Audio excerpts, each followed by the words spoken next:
I just heard the front door slam.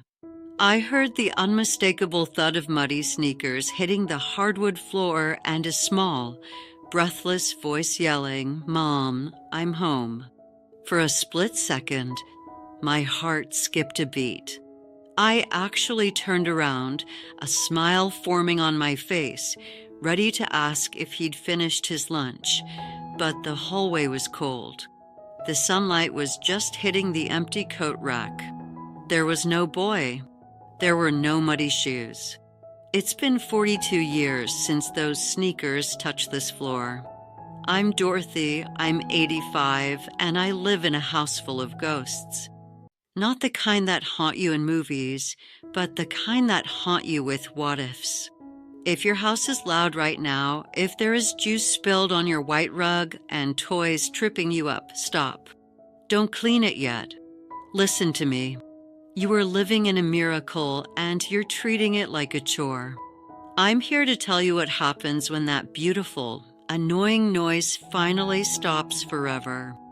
Looking back at the late 70s, I realize I was obsessed with a lie.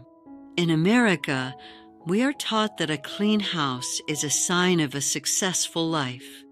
I spent my best years as a high-priced janitor for my own family. I remember one rainy Tuesday in April. Jack was 6 years old. He had spent 2 hours in the backyard building what he called a spaceship out of old Amazon-sized boxes and wet mud. He came to the sliding glass door, shivering, covered in dirt, but his eyes were glowing like stars. He wanted me to come out and be his co-pilot. And what did I do? I looked at my freshly steam-cleaned carpets. I looked at my white sofa. I felt that familiar surge of irritation, the stress of stuff. I told him, "Jack, not now.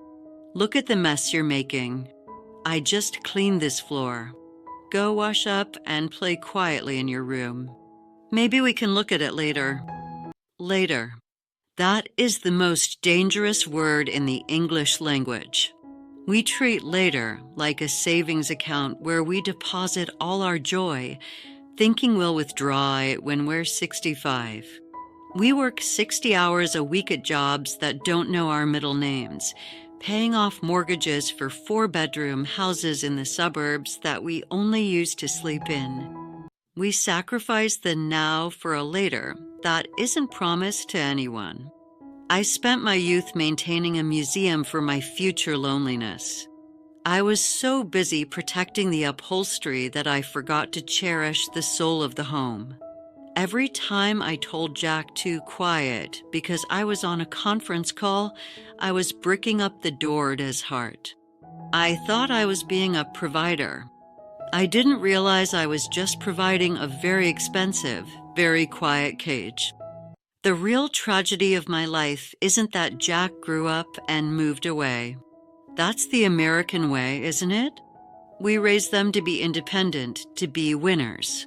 The tragedy is that I succeeded. Jack grew up to be exactly like me. He's a partner at a top law firm in Seattle now.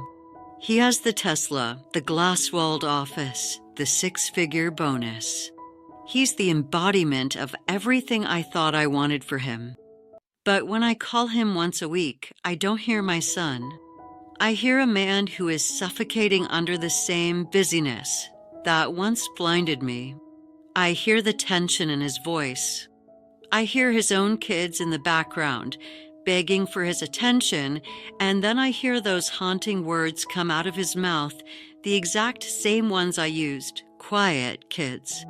Daddy is on an important call. Go play in the other room." It shatters me. I want to scream through the phone, "Jack, hang up. The call doesn't matter. The client doesn't care about you. Your kids are right there." But I can't, because I'm the one who taught him this language. I gave him the best private schools and the best summer camps, but I never gave him the permission to just sit still. I taught him how to climb the ladder, but I never told him the ladder was leaning against a hollow wall. Now, our relationship is a series of scheduled 5-minute transactions. How's your health, Mom? Did the gardener show up? I've got to run to a deposition. Love you. Bye. He loves me, but he doesn't know the sound of my laughter anymore. I traded his childhood for his career, and now I'm retired with all the money I need, but I have to make an appointment just to hear my son's voice. There is a silence in this country that nobody talks about. It's the silence of the American suburbs. Look at these houses, beautiful, manicured lawns, 2-car garages, and inside, elderly people sitting in front of flickering televisions, waiting. We don't call you because we are terrified of being a nuisance. We know you're stressed about inflation, your mortgage, and getting the kids to soccer practice. We see your fast-paced lives through the filtered lens of Facebook, and we feel like we're standing on the sidelines of a race we've already run. We sit here in our quiet kitchens, looking at your photos until the phone screen goes dark. We want to call you so badly it makes our bones ache, but we don't. We don't want to hear that sharp sigh on the other end, the sound of you checking your watch, wondering how long this talk is going to take. We don't want to feel your impatience. Being old in America often feels like being a ghost in your own family tree. We are the roots, but everyone is too busy looking at the leaves to remember we're still here, thirsty for a drop of your time. If your parents are still in their house, or in a facility, or anywhere at all, call them tonight. Not because they need a ride or a favor. Call them because they need to know their existence still matters to the people they spent their lives building a world for. Your 5-minute call is the only thing that makes their 24 hours of silence bearable. Don't wait for them to ask. We've spent our lives being the strong ones. We won't start begging for love now. Last night, the echoes were so loud I could almost smell the peanut butter and jelly sandwiches I used to make. I walked into Jack's old bedroom. It's a guest room now. It's perfect. The linens are 600 thread count. The pillows are fluffed. The air is still and smells like lavender. And I hated every inch of it. I stood there in the middle of that perfect room and I realized I would give every single dollar in my 401k, this entire house, and every achievement I ever hung on a wall, just to see a messy pile of dirty socks on that floor. I would give it all to hear the sound of a basketball thumping against the garage door or the smell of a sweaty teenager after a long day of practice. I would give my soul to have a juice stain on my white rug right now, because a stain means someone was there. A mess means life is happening. Perfection is just another word for empty. My message to you, while you still have the noise, is this: choose the mess. If your kids are being loud, get down on the floor and be loud with them. If your house is a disaster, let the dishes sit. Your boss won't remember that you worked late tonight in 10 years, but your child will remember that you sat on the floor and played spaceships in the rain. Build your home out of memories, not just bricks and mortgages. Because one day, the noise will stop.